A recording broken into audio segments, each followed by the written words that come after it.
Let's start over in Chicago. As the federal government reports, there has been a double-digit jump in Americans who are experiencing homelessness compared to 2023. Lilia Luciano reports that increase is even bigger when it comes to families. The shocking increase in the number of people living without housing in American cities. Look at these. Look at that crap. Look at that nonsense. It still amazes me.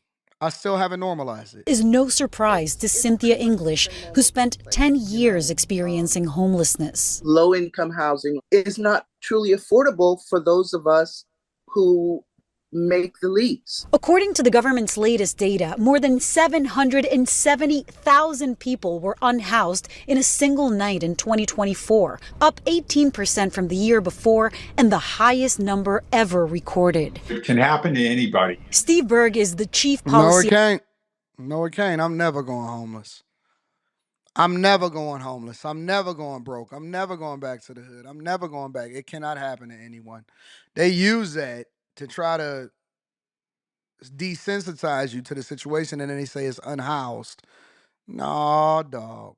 The officer for the National Alliance to End Homelessness. Would you say that the stigma around homelessness takes away from the priority to solve the issue? I believe it does. What we really need is we need the communities to be committed to actually solving the problem and not just blaming people who are homeless. That is such empty rhetoric. What does that mean? We need the communities to be committed to solving the problem of homelessness? Do you know how big of an issue that is? You know all of the different things that you got to tackle: wage growth, housing, a sustainable economy, safety, drug usage, legislation, both nationally and locally. Such a big problem. You can't just... The United States Department of Housing and Urban Development blames the record-breaking increase on the rising cost of living. It costs more to rent a modest apartment than people make in a modest job. Devastating natural disasters like the Maui wildfire that displaced thousands have added to the shortage of housing. The report also says the number of homeless families more than doubled in some cities like New York and Chicago, where migrant families were bused from border states. Now they ain't got nowhere to go, and y'all don't know how to house them, and y'all want to kick them out, and so they're going to be the ones that's committing all of the crimes and being homeless in y'all cities. Now at 6, Washington State's homelessness rate continues to rise and is now among the highest in the country. This is according to a new study just released today by the U.S. Department of Housing and Urban Development. Yeah, the surge comes despite the fact that billions of dollars have been spent in the past decade to reduce the trend. Como senior reporter Chris Daniels has looked through the lengthy... Where's all of this money going? That's the thing that I'm curious about. We all know that homelessness is an issue.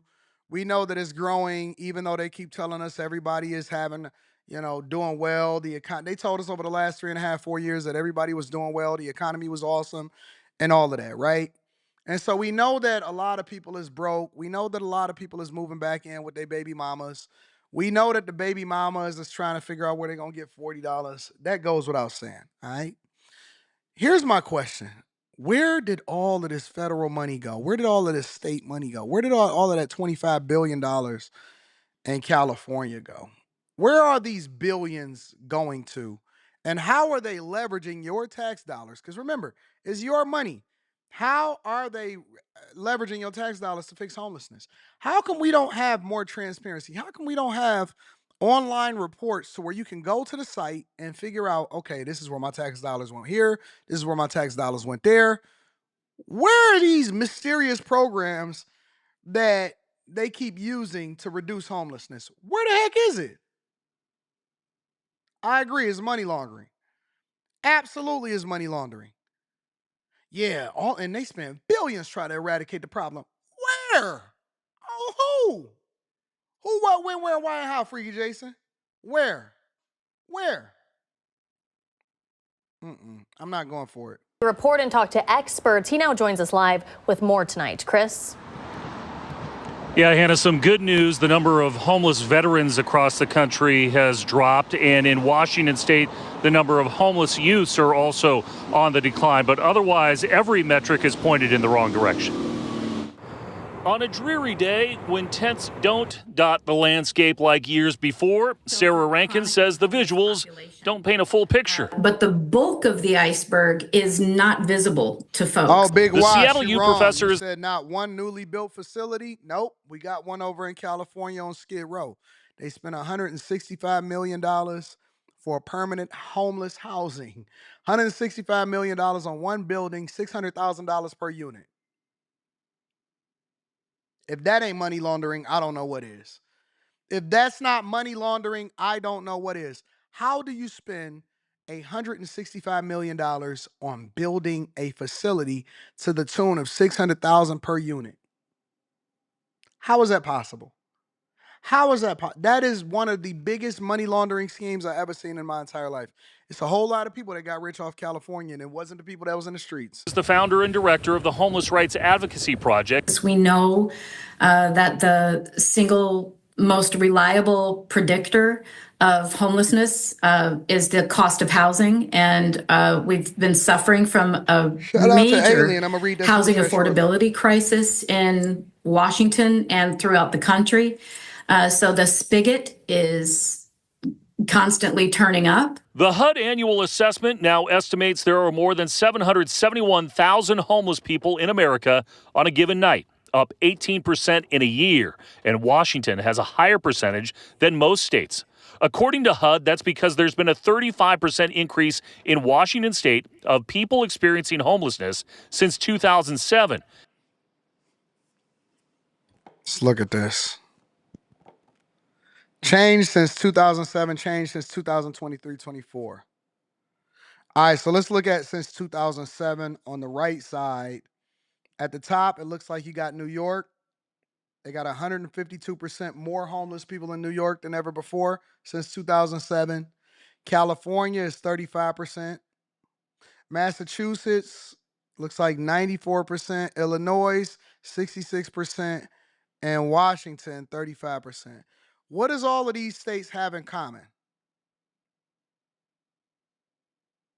Because we got a mixture of the ones that's under it. In Florida, they got a less than 34%. They got a minus. So they got less homeless people in Florida, less homeless people in Texas, less homeless people in Georgia, less homeless people in New Jersey, and less homeless people in Maryland. Okay, so what does all of these people have in common? Every last one of those states are blue states. Every last one of those states that experience a massive increase in homelessness are blue states.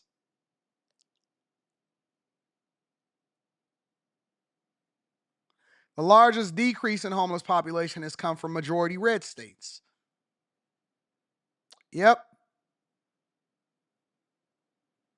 Illinois, for example, from 2023 to 2024, experienced a 116% increase in homelessness, the largest ever.